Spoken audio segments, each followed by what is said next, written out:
ओम नमो भगवते वासुदेवाय।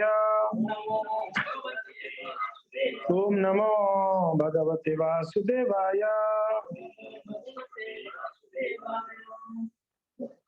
हरे कृष्ण। स्वागत है सेवकों। तो हम लोग पिछली बार चर्चा कर रहे थे कि अनेकों प्रकार के जीव हैं। हमने 84 लाख प्रकार को गिन रहे थे। 84 लाख प्रकार के जीव हैं और उसमें मनुष्य जो है बहुत कम मात्रा में हमने देखा। 4 लाख प्रकार के मनुष्य है कि नहीं। तो एक बहुत सुंदर श्लोक है, भगवान भगवत गीता में कहते हैं, उसको एक पहले उच्चारण कर लेते हैं, फिर बाद में हम चर्चा करेंगे। मनुष्य, ये 7वां अध्याय का 3रा नंबर श्लोक है भगवत गीता का। मनुष्याणां सहस्रेषु कच्चित् यदति सिद्धये यततामपि सिद्धानां कच्चिन्मां वेति तत्त्वतः। वापस उच्चारण करेंगे। मनुष्याणां सहस्रेषु कच्चित् यदति सिद्धये यततामपि सिद्धानां कच्चिन्मां वेति तत्त्वतः। बोलेंगे कोई? 3 7 का 3 मिला प्रभु जी?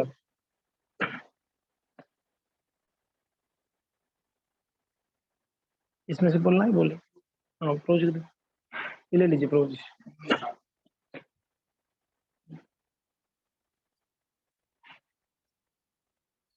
उसमें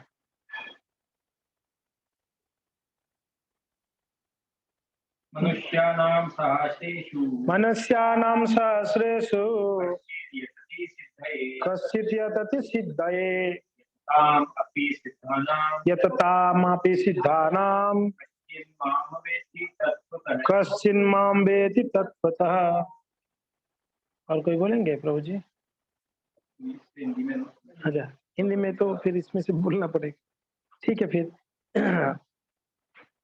अनुवाद इस श्लोक का, उसका अर्थ मनुष्याणां सहस्रेषु, यानी कोई हजारों मनुष्यों में से। हरे कृष्णा पधारी।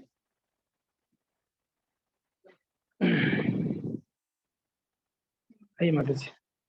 हाँ, तो इसका अर्थ ऐसा है, मनुष्याणां सहस्रेषु, सहस्र यानी हजार, सहस्रेषु हजारों मनुष्यों में कश्चित् यदति सिद्धये, किस उसमें से कोई एक व्यक्ति सिद्धि प्राप्त करने के लिए प्रयत्न करता है।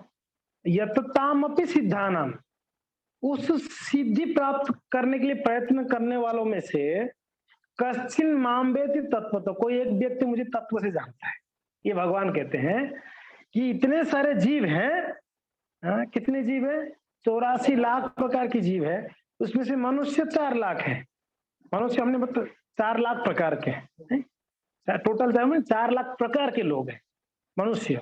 तो ऐसे हजारों मनुष्यों में कहते कश्चित, कोई एक व्यक्ति क्या करता है? सिद्धि के लिए प्रयत्न करता है, सिद्धि प्राप्त करने के लिए प्रयत्न करता है। यततामपि सिद्धानाम, उस सिद्धि प्राप्त करने के लिए प्रयत्न करने वालों में से कश्चिन माम वेति तत्व, तो कोई एक व्यक्ति माम, मुझे जानने के लिए प्रयत्न करता है। भगवान कहते हैं कितना रेयर है। मेरे पास जो आते हैं बहुत मीन्स गिने चुने लोग आते हैं, सभी नहीं आते हैं। सभी लोग मेरे पास नहीं आते हैं।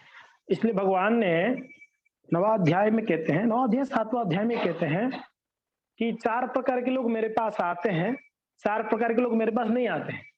ये भगवान ने बोले भगवत में कौन कौन मेरे पास आते हैं और कौन कौन नहीं आते हैं। 4 प्रकार के लोग मेरे पास आते हैं, उसमें से कहते हैं चतुर्विधा भजते नाम, चतुर्विधा भजते नाम जन्म स्वीकृति न अर्जुन आर्त जिज्ञासु अर्थार्थी ज्ञानी च भरत श्रव। ये 4 प्रकार के लोग बोलते हैं भगवान ने, जो मेरे पास आते हैं। कौन कौन है? पहले कहते हैं आर्त, यानी जो दुखी है। जो दुखी है मेरे पास आके प्रार्थना करते हैं, प्रभु मेरा ये दुख है, आप दुख निवारण करिए। ठाकुर जी के पास आते हैं दुखी। जिज्ञासु, मन में बड़ा जिज्ञासा है तो भगवान के पास आते हैं, भक्तों से मिलते हैं, जिज्ञासाओं को क्लियर करते। फिर जिज्ञासु के पास बाद आर्त जिज्ञासु अर्थार्थी, उस लोग धन के लिए भी आते हैं। ओम जय जगदीश हरे, सुख संपत्ति घर आवे, वो भी जाते हैं। हे प्रभु धन दीजिए, घर घर कैसे चलाएंगे? तो भले ही धन की आशा से, मगर ठाकुर जी के पास आते हैं। लास्ट में कहते हैं ज्ञानी, जो बुद्धिमान है ज्ञानी, वो भी मेरे पास आते हैं कि भगवान क्या चीज है, हम क्यों इस संसार में आए हैं, क्या रिश्ता है हमारा ठाकुर जी के साथ, है थोड़ा ज्ञान समाप्त है कि नहीं। तो इस प्रकार से 4 प्रकार के लोग भगवान के मेरे पास आते हैं, और इन चारों को भगवान कहते हैं स्वीकृतिवान।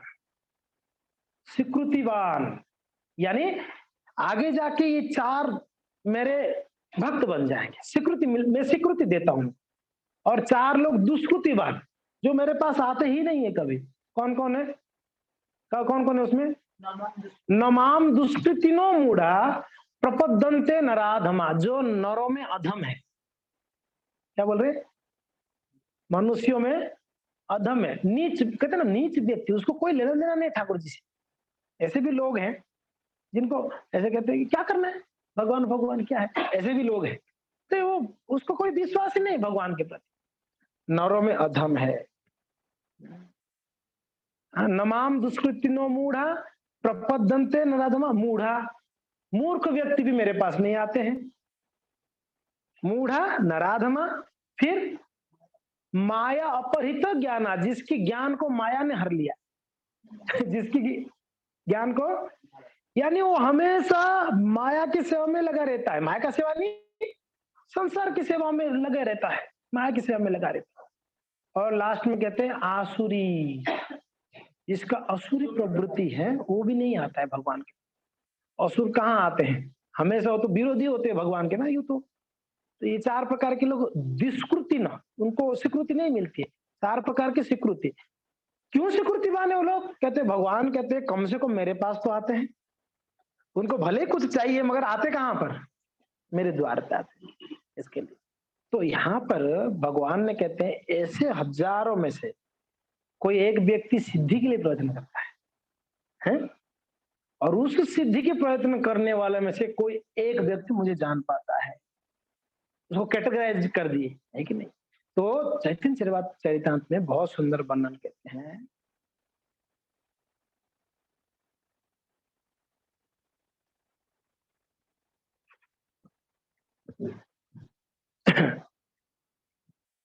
एक मिनट।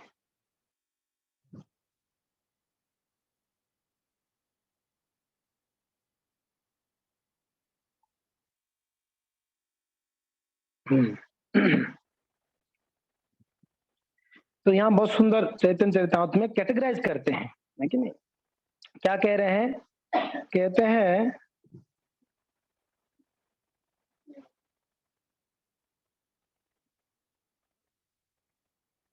कहते हैं यही तो ब्रह्मांड भरी, थोड़ा सा मीन्स फिलोसफी है, थोड़ा सा ध्यान से सुनेंगे समझ में आएगा। कहते हैं यही तो ब्रह्मांड भरी अनंत जीवगण 84 लक्ष्य योनिर कराए भ्रमण। तो ये ब्रह्मांड भरकर अनंत कोटि जीव हैं, और उसमें कैटेगराइज इस हमने चर्चा किया कितना, 84 लाख प्रकार के हैं। फिर उसमें कहते हैं इस 84 लाख में से जो जीव का साइज क्या है, शरीर का साइज नहीं, क्या बोल रहे हैं? जीव का साइज क्या है? केशाग्र शतभागस्य, फिर शतांश करी, पुनः शतांश करी, तार सम सूक्ष्म जीव स्वरूप विचारी। जीव का स्वरूप क्या है, वो उसका साइज क्या है? और कोई पूछ सकते हैं। जीव यानी आत्मा, जीवात्मा, जीवात्मा। ये तो शरीर है, शरीर के अंदर आत्मा परमात्मा दो लोग हैं। एक आत्मा यानी मैं स्वयं हूं, परमात्मा यानी स्वयं भगवान है, दो है। ऐसे कहते हैं एक पेड़ में 2 पक्षी बैठे हैं, एक पक्षी खा रहा है फल, दूसरा पक्षी देख रहा है। तो आत्मा भोग रहा है, परमात्मा सिर्फ देख रहे हैं और कुछ नहीं कर रहे। हाँ, साक्षी है, परमात्मा साक्षी है, ऐसे कहते हैं। तो यहाँ पर कहते हैं उसका साइज क्या है आत्मा का? केशाग्र शतदा भाग, इस बाल का जो अग्रभाग है ना, उसको 100 भाग करिएगा। कितना? जो जो बच जाएगा उसको पुनः शतांश करी, उस भाग को वापस 100 भाग करना। कहते तार सम सूक्ष्म जीवेर स्वरूप विचारी, उतना साइज जीवात्मा का है। अब सोचो हमारा साइज कितना है, शरीर का नहीं, आत्मा का साइज, यानी हमारा साइज इतना छोटा है और हमारा अहंकार कितना है, बहुत बड़ा है, मगर देखा जाए तो हमारा साइज बहुत छोटा है। अब विचार करिए। तो कहते हैं इस प्रकार से जीव अनंत कोटि जीव है ब्रह्मांड में, और उसमें आगे विचार करते हैं तार मध्य स्थावर जंगम द्विभेद, दो भाग कर दिए उसको। जो अनंत कोटि जीव है ना, उसमें दो भाग कर दिया गया। क्या क्या पता है, एक स्थावर और एक जंगम। हरे कृष्ण मत आइए, दो विभाजन है। Hare Krishna, please most welcome. Meera ji ऊपर आराम से बैठी।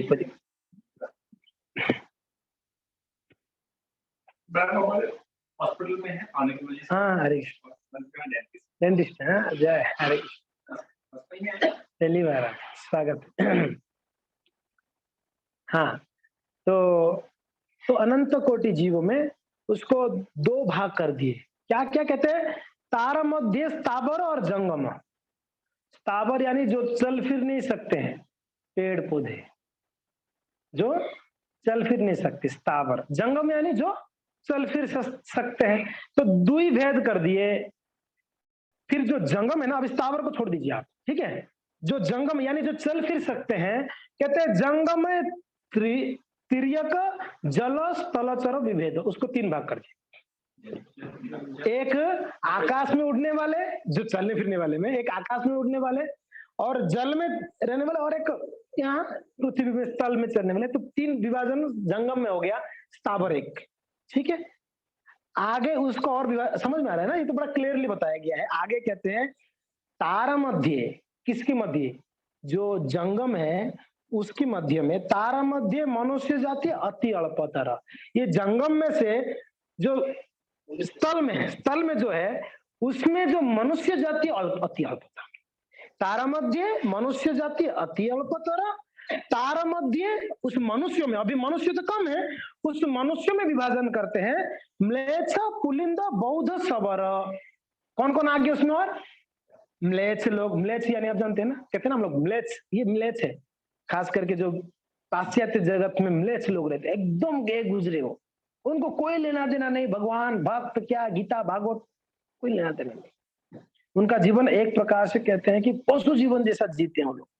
म्लेच्छ पुलिंद ये एक प्रकार का जाति है जो एकदम मीन्स डिग्रेडेड है लोग, जिनको बुद्धि विकसित नहीं है, उन लोगों का बुद्धि उतना विकसित नहीं है। बौद्ध सवर, सवर जाति, बौद्ध जाति जो एकदम उनका बुद्धि विकसित नहीं हुआ वैसे लोग हैं। तो ये किसमें कैटेगराइज कर रहे हैं, मनुष्यों में। जो कम मनुष्य है उसमें से कितने तो म्लेच्छ है, पुलिंद है, बौद्ध है, सवर, ये सब जो डिग्रेडेड कॉन्शियसनेस वाले, उनका बताया गया। उसके आगे कहते हैं उसमें से ये सब निकाल देने के बाद, हाँ प्रभु जी, जो मनुष्य तो कम है उसमें से म्लेच्छ को, पुलिंद को, बौद्ध को, सबर को अगर निकाल दिया जाए, बात दिया जाए, फिर जो बच गए उसमें वेदनिष्ठ मध्य अर्धे को वेद मुख्य माने, उसमें वेद को मानने वाले आधा है, नहीं मानने वाले आधा है, उसको और कैटेगराइज कर दिया गया। यानी इससे पहले जो बोले ना बौद्ध सबर म्लेच्छ, वो लोग तो वेद को बिल्कुल, वेद करके कुछ पता ही नहीं है। अभी जिनको पता है उसमें से कुछ मानने वाले हैं, कुछ नहीं मानने वाले। तो कहते हैं वेदनिष्ठ मध्य अर्धे को, आधा मानते हैं, ठीक है। वेद मुख्य माने, वेद को मानते हैं, वेद निषिद्ध पाप करे धर्म नहीं गने। अभी देखिए कैटेगराइज देख रहे हैं ना आप, जो वेद को मानते हैं उसमें से आधे लोग, आधे से ज्यादा लोग वेद को इस्तेमाल करके पाप कर रहे हैं, ऐसे करे। वेद निषिद्ध पाप करे धर्म नहीं गणे, वो धार्मिक नहीं है। वेद को मानते हैं मगर वेद में कहीं ऐसे भी वर्णन है, पशु हत्या का वर्णन आती है? तो ऐसे चीजों को लेके उसके माध्यम से पाप नहीं बताया गया है, आज तो बताया गया है पशु को काट सकते हो, खा सकते हो। तो लोग उस वेद को ही आधार बनाकर पाप करने लगे, बेविचार करना, मांस भक्षण करना। क्योंकि ना देखिए खास करके जीव जो है वो उदाहरण वही उसी को अपना एक प्रकार का आइडियल बना लेता है जो इसके अनुसार हो, अनुकूल हो। हम लोग पढ़ते हैं वेद और शास्त्र, अब उसमें से जो हमको अच्छा लगे, एग्जैक्टली हम उसको से यही सही है। यही सही। मेरे को एक बार हमारे यहाँ से वो है कोई, उन्होंने मेरे को बोला कि गीता का ही मेरे को उदाहरण दिया। गीता के देखिए श्लोक पे आपके तो भगवान जो सुदामान का एक आता है तो कहते हैं तो भगवान खुद ही कहते हैं कि पेड़ होता था उसकी जो निकलती थी वो, तो मैंने कहा कि आप अपने हिसाब से इसको मॉडिफाई कर लेते हैं। यस, तो वेद को मानते हैं मगर कैसे? वेद कोई आधार बना, पाप करना है मुझे तो आधार तो चाहिए ना। जैसे हमको आइसक्रीम खाना है, डॉक्टर साहब बोले खाने के लिए, खा सकते हैं। एग्जैक्टली जैसे सर्दी है, नहीं डॉक्टर साहब बोले आइसक्रीम खा सकते हो, कोई दिक्कत नहीं। तो मम्मी पापा बोलेंगे चलो डॉक्टर साहब बोले तो तू खा ले, तो हमने सहारा किन का लिया? डॉक्टर का लिया। एग्जैक्टली वैसे सहारा शास्त्र का लेकर क्या कर रहे हैं? पाप वृद्धि कर रहे हैं, पाप कार्य कर। तो वेद निषिद्ध पाप करे, वेद में जो मना करा गया है उसी को पाप कहा जाता है। पाप क्या है? अभी प्रश्न उठता है पाप क्या है, यानी जिस वेद में जो मना कर दिया गया ये नहीं करना चाहिए, उस चीज को पाप कहा जाता है। जैसे मुख्य रूप से भागवत में 4 पाप गिना गया है, मुख्य रूप से भागवत में। बाकी जितने भी पाप है ना उसको पता है, वो उसको सब याद है। वेरी गुड, एक बार ताली तो हो जाए उसके लिए। Very good, wonderful, super. तो भागवत में 4 मुख्य पाप बताए गए, बाकी जितने भी छोटा मोटा पाप ये चारों के अंदर आ जाता है। पहला कहते हैं स्त्रियो सूना पान यत्र पाप चतुर्विधम। पहला कहते हैं अवैध संग, क्या है? बराए पुरुष या स्त्री का संग करना, ये एक पाप माना गया। दूसरा जुआ, जुआ खेलना, जुआ यानी पता ही नहीं है, जो भी जुआ है यानी जो भी गैम्बलिंग है उसको पाप माना गया, क्योंकि वहां पाप रहता है, उसमें झगड़ा होते, कली होते। तीसरा कहते हैं नशा, क्या है? कोई भी प्रकार का नशा हो उसको पाप माना गया है, भागवत में कहा गया। और चौथा कहते हैं कि अभक्ष्य यानी मांस आदि का जो भक्षण होती है उसको पाप कहा गया। बाकी जितने भी छोटा मोटा पाप इसके अंदर आ जाता है, भागवत में सुखदेव गोस्वामी इसको वर्णन कर। तो हम क्या चर्चा कर रहे थे? वेद को आधार बनाकर पाप वृद्धि करना। तो हमने कैटेगराइज क्या किया कि वापस एक बार पीछे चलते हैं। अनंतो कोटि जीवों के अंदर 2 भाग कर दिए, क्या क्या? स्थावर और जंगम। जो जंगम थे उनको 3 भाग है, कुछ जल वाले, कुछ आकाश वाले, कुछ स्थल वाले। ठीक है, जो स्थल वाले हैं ये सब निकाल दो अभी, तो जल वाले आकाश वाले को हमको कैटेगराइज आगे बढ़ना है मनुष्यों का। तो अभी स्थल वालों में पशु भी है, कीड़े मकड़े सब है, मगर उसमें से मनुष्य अति अल्पतर है। उस मनुष्यों में से कैटेगराइज करते हैं, क्या है? मलेचो, पुलिंद है, बौद्ध, सबर, ये जो नीचे वाले लोग हैं उन लोग को बहुत सारे वैसे हैं, उनको साइड कर दो। अभी जो बच गए मनुष्यों में, उसमें से कहते हैं वेद को मानने वाले आधा है, नहीं मानने वाला आधा है। अभी नहीं मानने वाले को तो चर्चा ही नहीं करना, उसको साइड ही कर दो। अभी मानने वाले में चर्चा है। मानने वाले में से 2 प्रकार के हैं। कुछ लोग उसको मान कर क्या करते हैं? पाप करते हैं। यहाँ तक हमने चर्चा किया, वेद निषिद्ध पाप करे धर्म नाय, धार्मिक नहीं है, अधार्मिक लोग है, वेद सही है। तो इसको भी निकाल दो, कोई मतलब नहीं है लोग का, ठीक है ना। अभी कौन रह गए? मानने वाले सटीक तरीके से। आगे कहते हैं धर्मचारी। जो धर्मचारी है ना, वेद को मान के धार्मिक कार्य करते हैं, पूजा पाठ करते हैं, संतों को घर पे बुलाते हैं, भोजन कराते हैं, है कि नहीं है? यज्ञ करते हैं, तपस्या करते हैं, सब जो है मानने वाले धार्मिक कार्य करते हैं। उस धार्मिक लोगों के अंदर धर्मचारी मध्य बहुत कर्मनिष्ठ। आप समझ रहे क्या कैटेगराइज किया जा रहा है यहाँ पर? जो धार्मिक है, शास्त्रों को मानकर धर्म कार्य करते, उसमें कुछ कर्मनिष्ठ है, कुछ क्या ज्यादातर कर्मनिष्ठ है। यानी मैं तो देखो शास्त्र के अनुसार कर्म कर रहा हूं, मैं पाप नहीं कर रही, लोग पापी नहीं है, मगर कर्मनिष्ठ है। कहते ना कर्मण्यवाधिकारस्ते, हम अपना कर्म करते हैं बिना पाप का करते, हम किसको दुख नहीं देते, किसको। वैसे कुछ लोग हैं, ठीक है, कुछ लोग ज्यादातर लोग। तो धर्मचारी मध्य बहुत कर्मनिष्ठ, बहुत लोग कर्मनिष्ठ है। अभी ये जो कर्मनिष्ठ है ना, इसे कर्मनिष्ठ के अंदर कोटि कर्मनिष्ठ मध्य एक ज्ञानी श्रेष्ठ। आप देखिए कैटेगराइज कैसे किया जा रहा है। जो ये कर्मनिष्ठ है ना, बोलते हैं कि हम कार्य करेंगे, शास्त्र अनुसार करेंगे, पाप नहीं करेंगे। बहुत बढ़िया, फर्स्ट क्लास है, कम से कम वो लोग पाप तो नहीं कर रहे। तो ऐसे जो कर्मनिष्ठ है ना, मैं मेरा कर्म कर रहा हूँ, जैसे गृहस्थ है, गृहस्थ का कर्म करना है, पत्नी बीवी बच्चे को पालन करना है, समाज में पूरा ये जो भी हमारा कर्तव्य करना है, ये धर्मनिष्ठ लोग हैं। इस कर्मनिष्ठ लोग है। उस कर्मनिष्ठों के अंदर मध्य कोटि कर्मनिष्ठ मध्य कोई एक ज्ञानी श्रेष्ठ, कोई उसमें से एक ज्ञानी व्यक्ति है। समझ में आ रहा है? कर्मनिष्ठ में कोई एक ज्ञानी है। अब ऐसे अभी कैटेगराइज कितना कम हो गया ना, ज्ञानी बहुत कम हो। अब ऐसे ज्ञानियों में कोटि ज्ञानी मध्य है एक जन मुक्त। ऐसे करोड़ों करोड़ों ज्ञानियों में से कोई एक व्यक्ति मुक्ति को प्राप्त करता है। सब लोग को मुक्ति नहीं मिलती है, कोई एक व्यक्ति दुर्लभ जो है उसको मुक्ति मिलती है। ठीक है, यहां तक तो समझ में आ गया, क्लियर है। आगे कहते हैं कोटि मुक्त मध्य दुर्लभ एको कृष्ण भक्त। अब देखिए क्या बोल रहे हैं, ऐसे कोटि मुक्ति पाने के लिए मुक्ति वाले लोगों में से एको कृष्ण भक्त श्रेष्ठ, एक कृष्ण भक्त श्रेष्ठ है। अभी आप बताइए कितना दुर्लभ है कृष्ण भक्त। नहीं, आप सब है, मुकेश जी नहीं, आप लोग भी है। सभी सभी सभी प्रयास कर रहे हैं। हम कभी कभी अपने हिसाब से सोचते हैं कि मैं बहुत आगे हूं अपने हिसाब से, मगर थोड़ा सा समझेंगे ना, समझ में आएगा कि सब लोग अपने अपने परिस्थिति के अनुसार प्रयास कर रहे हैं। अपने अपने जगह पे हर एक व्यक्ति प्रयास कर रहा है। हमको हर एक की प्रयास को देखना जरूरी है। प्रभु रामचंद्र जी की प्रसंग में हनुमान जी महाराज तो पत्थर उठा उठा के पहाड़ डाल रहे थे, कहाँ? समुद्र में वो करने के लिए, क्या? सेतु बांधने के लिए। और वही एक गिलहरी छोटा सा जीव, वो भी अपना प्रयास कर रहा था, हैं प्रभु जी, वो भी अपना प्रयास कर रहा था।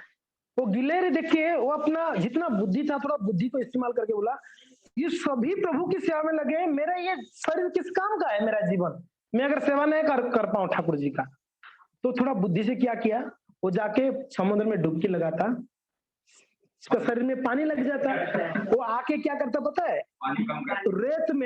रेत में ऐसे लोटपोट होता था, उसके शरीर पे रेत लग जाता, फिर वो धीरे से चल के जाके जो वो बन रहा था ना, क्या सेतु के ऊपर जाके झाड़ देता था धूल को, रेती को, ताकि थोड़ा रेती उस सेतु में काम आ जाए।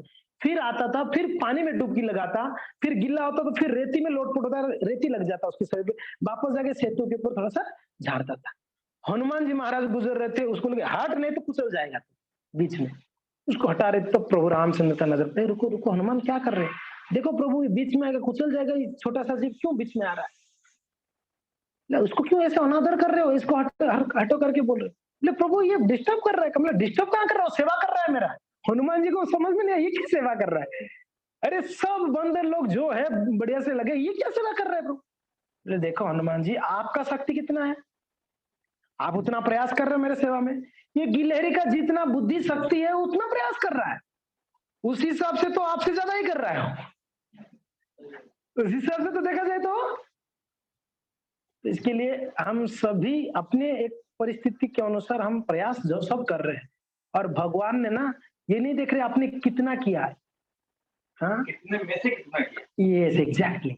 जैसे उदाहरण के लिए ले सकते हैं, आप बताते थे प्रभु जी कि वो जो केले के पत्ते इकट्ठे करने वाला जो होता है, हाँ, तो अब उसका एक दिन का सब केला का पत्ता इकट्ठा करके वो 10 रुपया मिलता है दिन भर जी, उसमें से भी वो 5 रुपया जो है भगवान की सेवा में देता है। अब वो अपना देखा जाए 50% दे रहा है, यस। और कोई अगर कोई एक मानी कोई जो भी मान लो लाखों रुपए में से अगर वो मतलब 100-200 रुपए देता है, 200 रुपए हमने बहुत दिया, अगर टोटल परसेंटेज देखो तो वो 0.01 एग्जैक्ट 10 रुपया कमाने वाले 5 रुपया दे रहा है, 100 रुपया कमाने वाला 20 रुपया दे रहा है, तो दिखने में लगता है कि तो 20 दिए 5 ही दिया, मगर अगर उसका सामर्थ्य देखा जाएगा तो सामर्थ्य के अनुसार ये व्यक्ति ज्यादा किया। वैसे हर एक व्यक्ति प्रयास कर रहे हैं, सबके प्रयास, भगवान प्रयास को देखते हैं, भगवान करोड़पति को नहीं देखते हैं, भगवान क्या देखते हैं, ये प्रयास कितना कर रहा है मेरे लिए, तो चीज को देखते हैं। तो खैर, तो यहाँ पर क्या विचार आ रहा है, कोटि मुक्त मध्य कोई एक कृष्ण भक्त श्रेष्ठ, यानी अति दुर्लभ है इस संसार में कृष्ण भक्त, अति दुर्लभ। इसमें से अभी इसमें और कैटेगराइज कर दिया जाए, कृष्ण भक्त मध्य। एक मिनट रुक जाओ,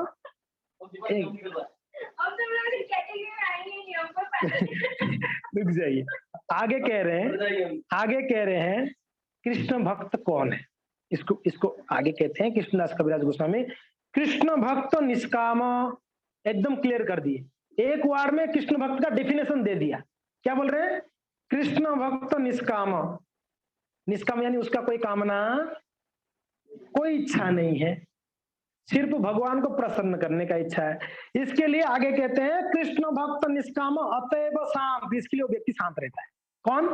जो कृष्ण भक्त है वो शांत क्यों रहता है? क्योंकि ना उसके मन में कोई इच्छा, अशांति वही है जिसके मन में इच्छाएं उभरता रहता है।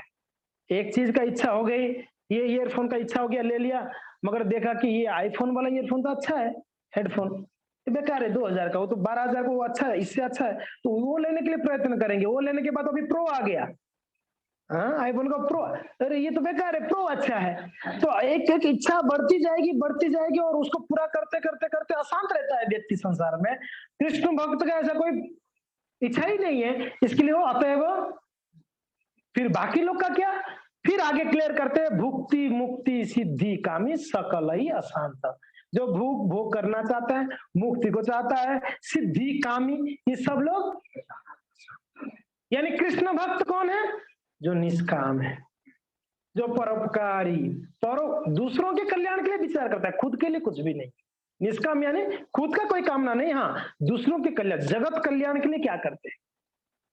उड़िया में कहावत है, मो जीवन पछे नरके पड़ी था जगत उद्धार हो। मेरे जीवन भले नरक में पड़ा रहे, जगत का उद्धार हो जाए, दूसरे लोग का कल्याण हो। ये भक्त का सोच है। जो प्रहलाद महाराज, आप प्रहलाद जी को तो सब जानते हैं, नरसिंहदेव प्रहलाद महाराज जानते हैं प्रभु जी, नरसिंहदेव जी का। तो प्रहलाद महाराज जी को जब नरसिंहदेव प्रकट हुए, उन्होंने पूछा कि प्रहलाद कुछ वर मांगो, आपकी भक्ति में मैं बहुत प्रसन्न। प्रहलाद जी बोलते हैं कि मुझे कुछ भी नहीं चाहिए, मुझे क्या चाहिए, फिर भी कुछ तो मांगो, मैं आपकी भक्ति में प्रसन्न बहुत।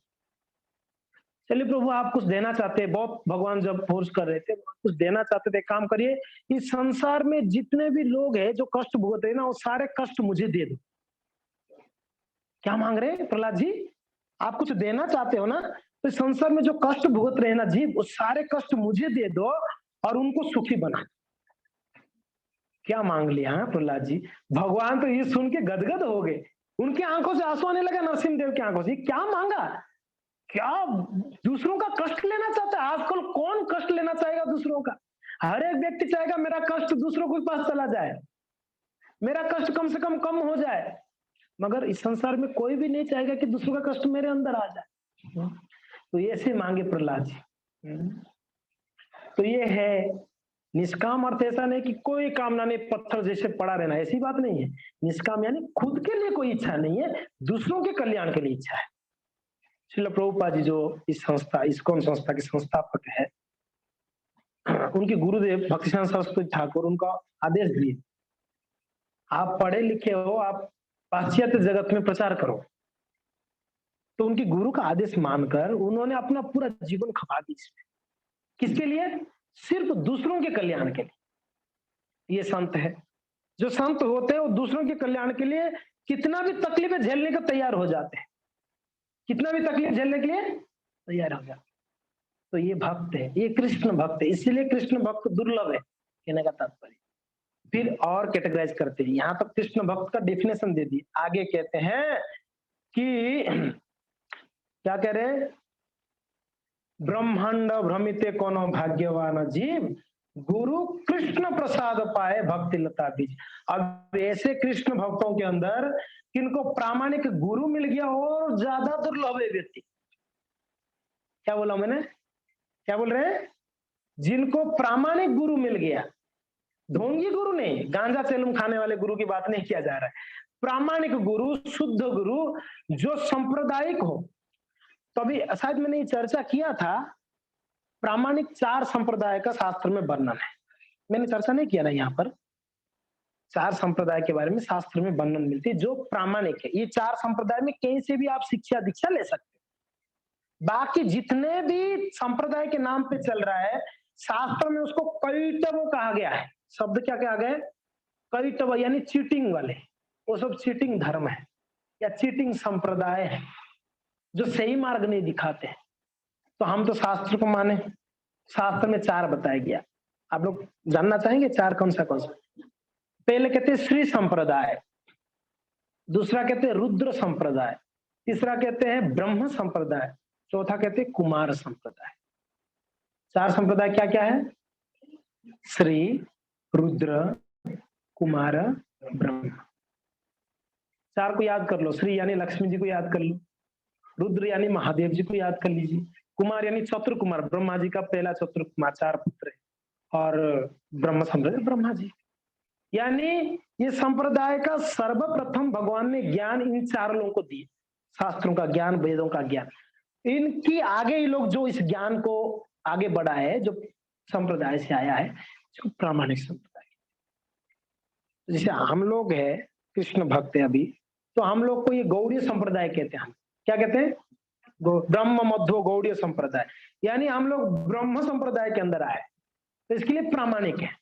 तो कोई रुद्र संप्रदाय, आप सिन्हा जी जाएंगे ना नाथद्वारा में, वो रुद्र संप्रदाय है, जिनको अभी बल्लभ संप्रदाय के नाम पे प्रसिद्ध है, वो रुद्र संप्रदाय। बल्लभाचार्य जी मुख्य हुए करके बल्लभ संप्रदाय के। वैसे श्री संप्रदाय, आप अगर साउथ में जाएंगे ना, ज्यादातर श्री संप्रदाय के भक्त मिलेंगे, रामानुजाचार्य के संप्रदाय। कुमार संप्रदाय, ये भी एक संप्रदाय जो निम्बार्क आचार्य की संप्रदाय, निम्बार्क संप्रदाय भी कहते हैं उसको। इस प्रकार ये 4 संप्रदाय प्रामाणिक है। जैसे हम उदाहरण के लिए ले सकते हैं ऑथराइज्ड स्कूल या यूनिवर्सिटी, जहां पर हम अपने बच्चों को पढ़ाते हैं, ताकि इतना तो कॉन्फिडेंस है कि बच्चा को ऑथराइज सर्टिफिकेट तो मिलेगा। इनके जो टीचर्स है सर्टिफाइड टीचर्स है, ऐसे नहीं कि कोई भी एक पढ़ा रहा है। यहाँ पर हमारे बच्चे को पढ़ाने से पहले चेक करते हैं ना, ये सर्टिफाइड है कि नहीं ये यूनिवर्सिटी, तब हम ज्वाइन कराते हैं। एग्जैक्टली आध्यात्मिक ज्ञान को भी सीखने के लिए हमको प्रामाणिक संप्रदाय चाहिए, प्रामाणिक स्कूल चाहिए, प्रामाणिक टीचर चाहिए। अगर वो टीचर खुद ही नहीं जानता है अच्छे से, तो हमको कैसे सिखाएगा? है कि नहीं? तो इसलिए ये फर्स्ट क्लास टीचर है 4, ब्रह्मा जी, कुमार लोग, रुद्र जी और श्री लक्ष्मी। ये 4 हमको ज्ञान दे रहे हैं, और ये चारों का क्या ज्ञान है?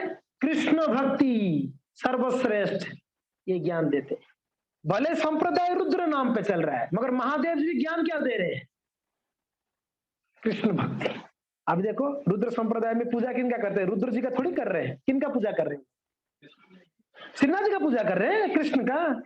वैसे कुमार संप्रदाय में 4 कुमार लोग भगवान नहीं बने हुए, वो कुमार लोगों का भी राधा कृष्ण का सेवा हो रही है। और श्री संप्रदाय में लक्ष्मी जी का पूजा नहीं हो रही है, विष्णु का पूजा। तो इसके लिए 4 संप्रदाय का ज्ञान एक ही है कि कृष्ण भक्ति को प्राप्त करना, या लोगों को कृष्ण भक्ति में आगे बढ़ना है, भगवत कृपा को प्राप्त करना है। तो इसके लिए कहते हैं ब्रह्मांड भ्रमित कोनो भाग्यवान जी, गुरु कृष्ण प्रसाद पाए भक्ति लता भी। तो अब ये जो भक्ति हमारे हृदय में कैसे प्राप्त होता है? ये भक्ति का 2 पुत्र है। ये भक्ति जन्म का नहीं पता है आप लोग को? कहाँ? ना ना ना, बिल्कुल भी नहीं। और आगे थोड़ा बढ़िए, महाराष्ट्र बोलिए। द्रविड़ में भक्ति देवी प्रकट हुई, द्रविड़ में। द्रविड़ यानी साउथ, साउथ में प्रकट हुई भक्ति देवी। उनकी 2 पुत्र है, ज्ञान और वैराग्य। कौन कौन? भक्ति का 2 पुत्र है। कोई सिर्फ ज्ञान के लिए प्रयास करे तो उसको भक्ति है, कोई अगर वैराग्य के लिए प्रयत्न तो उसको, मगर कोई भक्ति के लिए प्रयत्न करे तो उसको ज्ञान वैराग्य दोनों आ जाएगा, क्योंकि ना पुत्र है ना दोनों। माँ जहां पर है उनके बेटे कहाँ रहेंगे? बच्चे माँ के पास आ जाएंगे। तो भक्ति देवी अगर हृदय में भक्ति उत्पन्न हो गई तो उस व्यक्ति के हृदय में वैराग्य भी आ जाएगा, ज्ञान भी आ जाएगा। ऐसे संभव है भक्ति करने से ज्ञान आ जाएगा। मैं आपको एक उदाहरण देता हूँ। हमारे संप्रदाय में एक महात्मा हुई, उनका नाम है गौर किशोर दास बाबा जी महाराज। नाम क्या है? ये महाराज जी थम्सअप है। थम्सअप समझ रहे हैं ना? अंगूठा छाप, कुछ नहीं पढ़े। क्या बोल रहा हूं मैं? कुछ पढ़ा लिखा नहीं किए हैं, मगर पूरा भागवत, पूरा वेद, पूरा शास्त्र को कंठस्थ। कैसे हो गया ऐसे? भगवान का प्रिय भक्त है, भगवान का अटूट प्रिय भक्त। उनके पास ज्ञान भी है, वैराग्य। वैराग्य हमें बताओ, क्या बताऊंगा वैराग्य आपको? ज्ञान तो देखिए सारा वेद उनको पता है ऐसे मुख में। और जिनका शिष्य कौन बने? भक्ति सिद्धांत सरस्वती ठाकुर, वो स्कॉलर थे भक्तिचंद महाराज। हाँ जी, भक्ति सिद्धांत सरस्वती ठाकुर, वो जो आज हम लोग पंजिका गणन करते हैं ना, ये पंजिका क्रिएट करने वाले भक्तिचंद महाराज है। ये जो पंजिका आज बड़े बड़े लोग पंजिका देखते हैं, ये सूर्य सिद्धांत, ये भक्ति सिद्धांत सरस्वती ठाकुर ने लिखा है। ये भक्तिचंद महाराज इतना बुद्धिमान थे, त्रिपुरा का राजा इनको अपना राजपुरोहित बना के रखा। बोले कि मुझे राजपुरोहित चाहिए व्यक्ति, त्रिपुरा का राजा ऐसा व्यक्ति है ये। उस समय अंग्रेज लोग इनको सल्यूट मारते थे। किनको? भक्तिचंद सरस्वती ठाकुर को। इतना प्रचंड विद्वान थे। और वो शिष्य, वो गुरु किसको स्वीकार किए? गौर किशोर दास बाबू महाराज, जो अंगूठा था, बिल्कुल नहीं। क्योंकि ना ज्ञान के आधार पर किसी व्यक्ति को भक्ति नहीं मापा जा सकता, भक्ति के आधार पर ज्ञान मापा जा सकता है। समझ रहे हैं मैं क्या बोल रहा हूँ? भक्ति के आधार पर व्यक्ति को समझ, तो इतना। और वैराग्य उनका, ज्ञान तो चलो पूरा शास्त्र ज्ञान है, वैराग्य क्या पता है प्रभु जी? वर्णन ऐसा है गौर किशोर दास बाबा महाराज का, जो सब होता है ना, मुर्दा को जलाने के लिए जाती थी, तो जो व्हाइट कपड़ा को फेंक देते हैं, शमशान घाट में फेंक देते हैं, उसको जला देते हैं गंगा तट पर। ये महात्मा जाते उस कपड़ा को गंगा में धो देते, उसको फाड़ के कौपिन और बहिर्वस्त्र करके उसको फेंक देते। ऐसा तो हम लोग तो कर ही नहीं सकते। कितना वैराग्य है। खाते क्या था पता है? देखिए ये तो हमारे कल्पना से परे है, ये तो हम कर ही नहीं सकते। क्यों? सिर्फ चर्चा इसके लिए थोड़ा प्रोत्साहन तो मिल रहा है इस वैराग्यों के बारे में सुन के। खाते क्या थे पता है? थोड़ा चावल मांग लेते थे किसी को, अगर कोई दे देता ना, उस चावल को अपने उस कपड़े में ऐसे बांध देते थे, बांध के अपना नाम तो जप करते थे, गंगा के तट पे थोड़ा बैठ जाते थे, चावल को पानी में डुबा के रखते थे, या नाम जब चल रहा है लेफ्ट हैंड में डुबा, हरे कृष्ण हरे कृष्ण कृष्ण कृष्ण। 15 मिनट के बाद चावल थोड़ा गीला हो जाता, थोड़ा सॉफ्ट, उसको चबा के खा लेते, हो गया उनका खाना। अभी और क्या वैराग्य बताया? और परम विरक्त चूड़ामणि, भगवान के परम भक्त। इसलिए भक्ति का दो पुत्र, जहां भक्ति है वहां ज्ञान और वैराग्य, वहां ज्ञान और दूसरी बात, ज्ञानी बहुत जल्दी भक्त बन जाएगा। भगवान इस बात को कहते हैं, जो चतुर्विधा भजन्ते माम के बाद बोल रहे हैं, ज्ञानी सर्वश्रेष्ठ इस चारों में से। किन चारों में से? आर्त जिज्ञासु अर्थात ज्ञानी में ज्ञानी श्रेष्ठ। क्यों? बहुत जल्दी शास्त्र को समझकर मेरे भक्ति में लग जाएगा। तो यहाँ पर कहते हैं भक्ति कैसे प्राप्त होती है? गुरु कृष्ण कृपा से। किनकी कृपा से? भगवान की कृपा, और दूसरा प्रामाणिक गुरु की कृपा। अभी कृष्ण हमको तो नहीं पता है कृष्ण कौन है। कोई प्रामाणिक गुरु का कृपा हो जाए, प्रभुपाद महाराज जी से, भक्तिचंद महाराज जी से प्रामाणिक, तो हमको कृष्ण समझ में आएगा थोड़ा बहुत। कृष्ण का कृपा होगा तो हमको प्रामाणिक गुरु प्राप्त होगा। क्या वाइस वर्सा, एक दूसरे का लिंक है। तो यहाँ पर हमने जो गीता में जो श्लोक पढ़े भक्तों, तो उसका तात्पर्य मैं पढ़ता हूँ, थोड़ा सा ध्यान से सुनो, टाइम हो गया है। क्या बोल रहे हैं? मनुष्यों की विभिन्न कोटियां हैं और हजार मनुष्य में शायद बिरला मनुष्य ही, कोई एक व्यक्ति, कोई बिरला व्यक्ति ये जानने में रुचि रखता है कि आत्मा क्या है, शरीर क्या है और परम सत्य क्या है। तीन चीज बताया। क्या क्या? आत्मा क्या है, शरीर क्या है, परम सत्य, परमात्मा क्या है, परम सत्य क्या है। सामान्यतः मानव आहार, निद्रा, भय और मैथुन जैसी पशु कृत्यों में लगा रहता है और मुश्किल से कोई एक दिव्य ज्ञान में रुचि रखता है। ज्यादा प्रभुपाद जी कहते हैं ज्यादातर लोग किसमें लगे हैं? आहार, निद्रा, भय, मैथुन। बच्चा उत्पन्न करना, खाना, सोना और भय यानी अपने आप को रक्षा करना। अब बता, इसके अलावा और कुछ कर रहे हैं हम लोग? नॉर्मल कोई व्यक्ति ये चार ही काम करता है। अच्छा खाता है, जो भी खाता है अच्छा खाता है, और दूसरे उसके बाद खाने के बाद क्या होता है, सो जाता है। अपने को रक्षा करने के लिए पूरा प्रोटेक्शन का प्लान करता है, जैसे एक पशु भी अपना प्रोटेक्शन करता है। और मैं बच्चा तो प्रभुपाद जी कहते हैं ये 4 चीज में लगे रहते हैं, मगर कोई बिरला व्यक्ति क्या करता है, दिव्य ज्ञान में रुचि रखता है। ऐसे कहते हैं गीता में प्रथम अच्छा अध्याय उन लोगों के लिए जिनकी रुचि दिव्य ज्ञान में है। गीता में कितने अध्याय है टोटल? 18 में के उसको 3 भाग किया गया, 6 तो कहते हैं प्रथम जो 6 है ना, 6 अध्याय कहते हैं उन लोगों के लिए जो दिव्य ज्ञान में रुचि रखते हैं, जो दिव्य ज्ञान में रुचि रखते हैं, यानी आत्मा परमात्मा ज्ञान योग ध्यान योग द्वारा अनुभूति की क्रिया में तथा पदार्थ में आत्मा के पार्थक्य को जानते हैं। आत्मा क्या है, परमात्मा क्या है, शरीर क्या है, वो समझाया गया 6 चैप्टर में, अच्छे से समझाया गया। किंतु कृष्ण तो केवल उन्हीं व्यक्तियों द्वारा ज्ञ है जो कृष्ण भावना भावित है। कृष्ण कृष्ण कृष्ण को कौन जान सकता है? हाँ बताइए, कृष्ण को कौन जान पाएगा? मेरा प्रश्न है, कृष्ण को जान कौन पाएगा? एग्जैक्ट भगवान ने इस बात को भगवत में कहते हैं भक्त्यामाम अभिजानाति, जो मेरा भक्ति करता है मुझे जान सकता है। भक्त अच्छा, एक सोना को पहचानने के लिए सोनारी बनना पड़ेगा, नहीं? एक बीमारी को पहचानने के लिए डॉक्टर बनना पड़ेगा, एक घर की कार्य को समझने के लिए सिविल इंजीनियर बनना पड़ेगा। तो भगवान को जानने के लिए क्या भक्ति जरूरत नहीं है? भक्ति के बिना भगवान जान लेंगे? तो मेरा ज्ञान से संभव ही नहीं है। भगवान भक्ति के बस में है, तो भक्ति के द्वारा भगवान को समझ पाएंगे हम लोग। तो यहाँ पर कहते हैं किंतु कृष्ण तो केवल उन्हीं व्यक्तियों द्वारा गए हैं, या वही व्यक्ति जान सकते हैं। कौन? जो कृष्ण भावना भावित है, जो भक्त है। कृष्ण भावना भावित, समझ में आ रहा है ना? कृष्ण भावना भावित यानी भक्त की बात है। अन्य योगी निर्विशेष ब्रह्मानुभूति प्राप्त कर सकते हैं, क्योंकि कृष्ण को जानने के लिए अपेक्षा ये शुभम है। किंतु कृष्ण परम पुरुष है और साथ ही वे ब्रह्म तथा परमात्मा ज्ञान से परे हैं।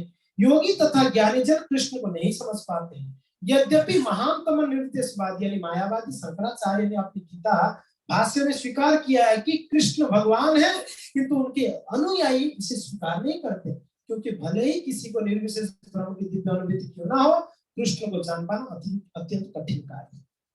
जो मायावादी फिलोसफी को प्रचार करने आए थे शंकराचार्य, जो स्वयं भगवान ब्रह्मा शिव जी हैं, उन्होंने भी अपनी गीता में कमेंट्री करके बोलते हैं कृष्णस्तु भगवान सुना भज गोविंदम।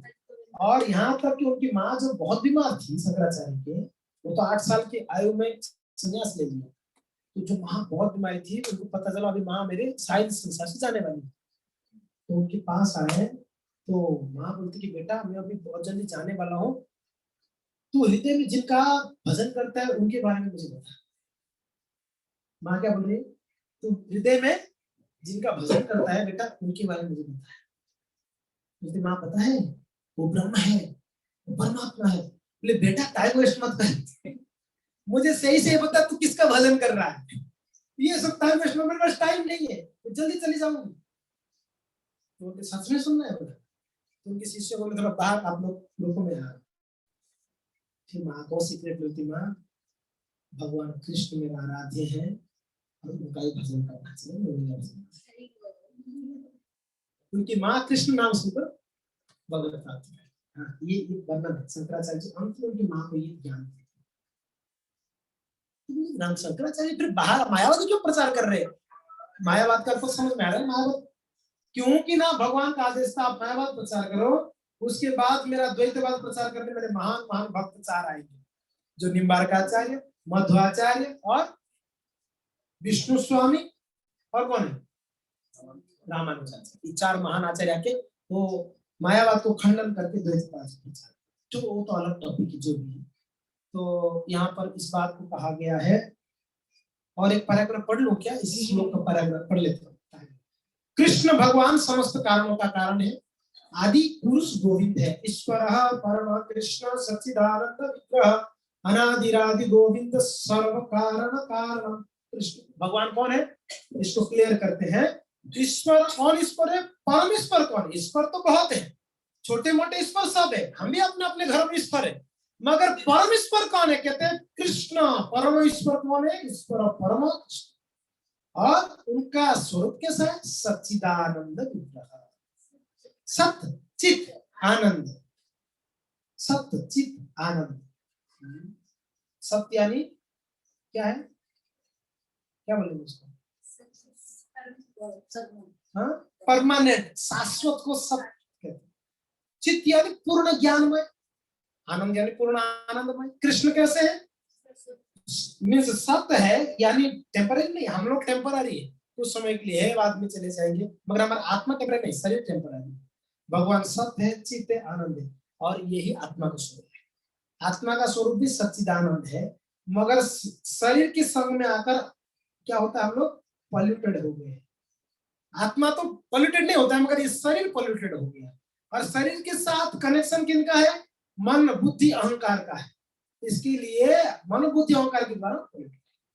बाकी आत्मा तो शुद्ध है। आत्मा को सेकंड चैप्टर में भगवान कहते हैं इसको ना कोई काट सकता है, कोई जला सकता है। नैनम छिन्दन्ति शस्त्राणि नैनम दहति पावकः ना चैनम क्लेदयं तापो ना सूचति मारुत।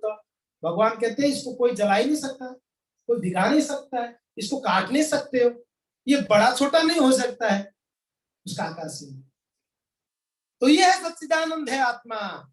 और आत्मा जब सच्चिदानंद है तो सच्चिदानंद के साथ जब संपर्क में आएगा तभी आनंदित होगा। समझ में आ रहा है ना, जब भगवान परमात्मा के साथ आत्मा जुड़ जाएगा तभी हो, वरना आत्मा हमेशा दुख को भटकता रहेगा, दुख होता है, शरीर को प्राप्त करता है, अलग अलग शरीर को 84 लाख योनि को प्राप्त करता है। तो यहाँ पर कहते हैं अभक्तों के लिए उन्हें जान पाना अत्यंत कठिन। किनको, परम सत्य को। यद्यपि अभक्त गण ये घोषित करते हैं कि भक्ति का मार्ग सुगम है, किंतु वे इस पथ पर चलते नहीं है। तो जी कहते हैं, लोग कहते हैं अरे बहुत आसान है भक्ति, भक्ति क्या है, बहुत आप लोग तो बहुत इजी है ना, सुबह उठ के माला फेरो तो बढ़िया, आप लोग खाओ पियो मजा करो। हमने कल कह रहे थे, एक हमारे सार्वभौम प्रभु जी बोल रहे थे, उनको किसी ने पूछा कि महाराज आप जीवन पर भजन कर रहे हो, क्या बोल रहे हो, आप जीवन भर भजन कर दिया, सब कुछ छोड़कर बाल भी मुंडवा लिया, कपड़ा भी आपका चेंज कर दिया, अगर पता चले जीवन के अंत में कृष्ण विष्णु करके कोई है नहीं तो क्या होगा आप लोगों का। प्रश्न क्या है, आप लोगों ने पूरा जीवन गवा दिया, इसमें खपा दिया, अंत समय में आपको पता चलेगा कि कृष्ण करके ऐसा कुछ होता नहीं है, तब होगा क्या आप लोग का। ये बोले कि ये साइड में रख, पहले ये बता हमारा लॉस क्या हुआ, हम तो मजे ही किए हैं, बढ़िया बढ़िया प्रसाद प्रीति माता जी ने खिलाया हमको, कथा सुन के आनंदित हुए, कीर्तन में मजा लिया हम लोग, नाचा गाया आनंदित हुआ, हमारा क्या लॉस हुआ, हम तो मजे नहीं है। अगर अंत में पता कृष्ण करके कोई नहीं तो हमारा लॉस क्या हुआ, हम तो मजा ही लिया पूरा जीवन भर। अभी बोले तू ये बता, अगर तू तो जीवन भर भजन नहीं किया, एंड में तुझे पता चलेगा कृष्ण करके कोई है, तेरा क्या होगा ये बता। हाँ जी, हम तो मजा किया खूब, हमको क्या, हम तो प्रसाद खाया, नाचा गाया, फेस्टिवल्स मनाया, बहुत आनंद में रहा। और अगर पता भी चले कृष्ण नहीं तो हमारा लॉस ही क्या, हम तो मजे में हमारा जीवन चला गया। मगर तू, आप तो कुछ नहीं किया, 4 पाप भी नहीं किया, 4 पाप भी नहीं किया, हमने तो ऐसे भी हमने शुद्ध जीवन जिया। मगर आपको अगर पता चले कि कृष्ण करके कोई है अंत समय में, जीवन भर कुछ नहीं किया ऐसा धार्मिक का, तेरा होगा क्या, वो डर गया। तो बताइए, हम लोग कुछ भी प्रयास कर रहे, हमारा जीवन सफल है, थोड़ा भी प्रयास है इसमें। भगवत गीता के 2 अध्याय के 40वां श्लोक में भगवान कहते हैं, नेहा विक्रमनाशोस्ति प्रत्यवाय न विद्यते स्वल्पमप्यस्य धर्मस्य त्रायतो महतो भयात्। बड़ा सुंदर श्लोक है, आप सब याद कर लो इसको। 2.40 बहुत उत्साह प्रदान करता है इस श्लोक। क्या कहते हैं, नेहा विक्रमनाशोस्ति प्रत्यवायो न विद्यते स्वल्पम अप्यस्य धर्मस्य। ये भक्ति में अगर कोई थोड़ा भी प्रयास करता है, स्वल्पम, सु प्लस अल्पम, सु यानी सुंदर, अल्पम यानी कम, कोई अच्छे से कम प्रयत्न किया। जैसे मैं 64 माला नहीं जब कर पा रहा हूँ, 108 नहीं कर पाऊँ, मैं 2 माला कर पाऊंगा, कोई बात। 2 माला अच्छे से बैठ के शांति से भगवान का नाम लिया। कम कर पाया, मैं ज्यादा कर नहीं पाया, मैं क्या कर सकता हूँ, मैं 2 ही कर पाया। अगर वो 2 माला भी किया, 1 माला भी किया, स्वल्पम अप्यस्य धर्मस्य, तो उसमें उसका कोई हानि नहीं है। नेहा विक्रमनाशोस्ति, उसका कोई भी हानि नहीं है। प्रत्यवाय न विद्य से, कोई उसका उल्टा रिएक्शन भी नहीं। कोई अगर ये बोले कि ये भजन में कोई आपका फायदा क्या है, तो नुकसान भी तो कोई नहीं है। अगर मान लो कोई फायदा नहीं है, उसको भूल जाओ, नुकसान भी तो कुछ नहीं है। क्या नुकसान हो रहा है हमारा? कुछ नुकसान है माता जी? क्या नुकसान है हमारा? कोई नुकसान नहीं है। तो अगर फायदा नहीं मानते तो नुकसान भी नहीं है। तो कहते हैं नेहा विक्रमनाशोस्ति, उसका उल्टा परिणाम भी नहीं है, उसका उल्टा परिणाम भी नहीं है।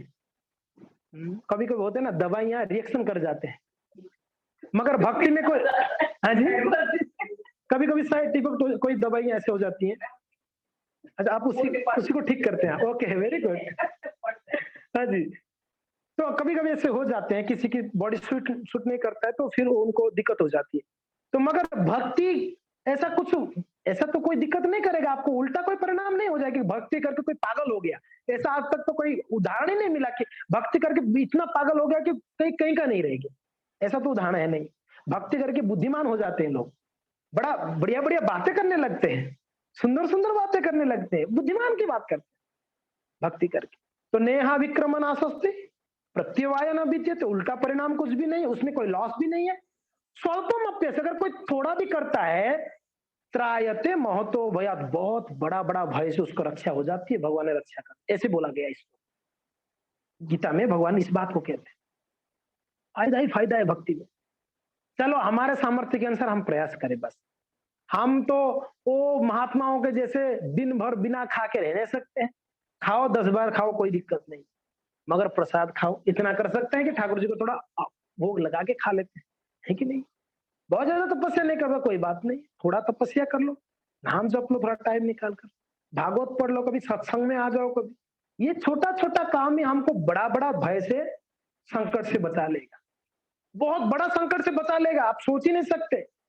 कभी कभी किन्हीं का गला कटने वाला होता है, उंगली कटा के भगवान उसको रक्षा कर लेते हैं भक्तों का। हाँ, फिर भी लोग कहते कि मेरा उंगली कट गई। भाई तेरा गला कटने वाला था।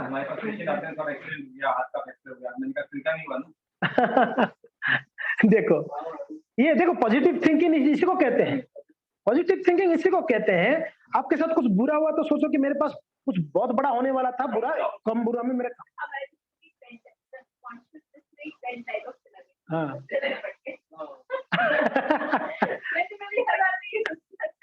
सस्ते में निपट गया, सही बात है। एक छोटा उदाहरण 2 मिनट में बोल दूंगा, फिर समाप्त करना है। तो ये उदाहरण प्रभु जी माता जी सुने होंगे, ये कॉमन उदाहरण है। एक राजा था, शिकार करने जाता, उनके साथ मंत्री होता। ये बड़ा प्रसिद्ध उदाहरण है।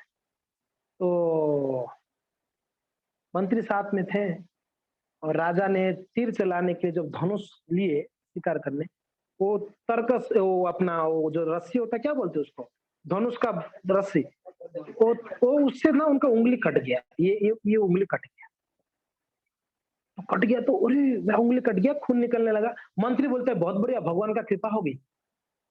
ये मंत्री का एक ऐसा स्वभाव था, हर बात पे कहता है कि ठाकुर जी का कृपा है। क्या बोलता था? कुछ अच्छा भी हो बुरा भी हो, बोलता था भगवान का कृपा है। तो जब राजा का उंगली कटा तो क्या बोल रहा है? चलो बहुत बढ़िया है, भगवान का कृपा। और राजा को आया बड़ा गुस्सा, एक तो मेरा उंगली कटा, खून निकल रहा है, ये बोल रहा है भगवान का कृपा हुई। ये क्या बात कर रहा है, ये उल्टा बात। तो तेरे को चल मैं तेरे को बताता हूँ। और जब आए राजमहल में, ये तो अपना मलम पट्टी किए, तो बोले इसको अंदर डालो जेल में। क्या हो गया महाराज? ये मेरा उंगली कटा तो मुझे बचाने को नहीं जाके वो बोल रहा है कि ये बढ़िया हुआ, भगवान कृपा किए बोल रहा है। तो उसको जेल में डाला गया। जो जेल में डाल रहे तो बोल रहा है भगवान का कृपा है।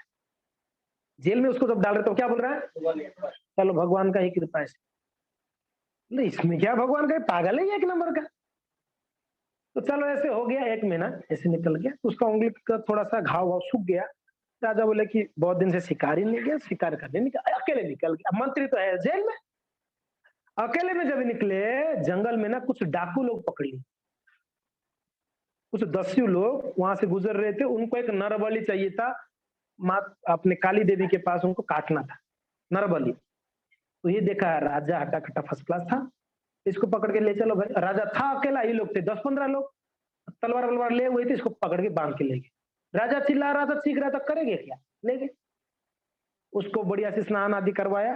बोले कि एक बार देख लो इसका अंग भंग तो नहीं, तो कुछ जो बलि देते हैं ना वो उसका अंग भंग नहीं होना चाहिए, कोई कटा बटा नहीं होना चाहिए, शरीर बढ़िया होनी चाहिए, काना कांत कड़ा ऐसा नहीं होना चाहिए, उसका शरीर अच्छा होना। जब उसको चेक किया गया, उंगली कटा हुआ, 2 तमाचा लगाकर वो सरदार जी तो था, उंगली कटा हुआ उसका, ये तो काम का नहीं है हमारा बलि के लिए। तो सरदार जी 2 खींच के 2 तमाचा लगा, कहाँ है वो, उठा के जा यहाँ से। बेचारा राजा तो ऑलरेडी डरा हुआ था, मेरा गला कटने वाला है, क्योंकि ना उसका बलि देने वाला था ना। उसको 2 थप्पड़ मार के वहां से भगा दिए। ठीक है, तो राजा अभी विचार कर रहा है, वो मंत्री से ही बोला था, भगवान ने मेरा उंगली कट करके मेरा कृपा किया, आज गला कटने से बच गया मैं।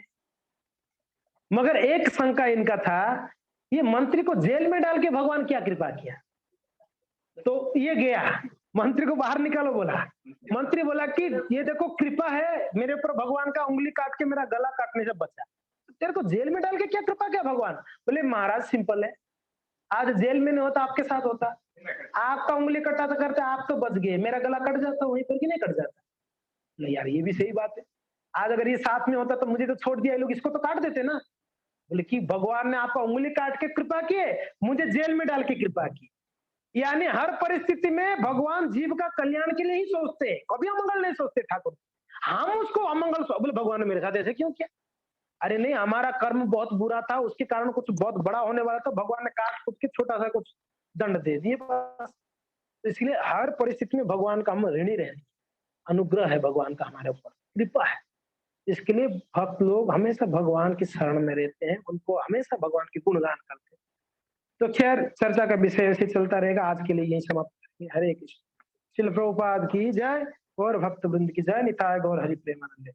जिज्ञासा आज नहीं लूंगा, क्षमा करिए, मेरा कोई मीटिंग है सवार। थैंक यू, धन्यवाद जूम की भक्तों को, थैंक यू सो मच। हरे कृष्णा। शिल प्रभुपाद की जय।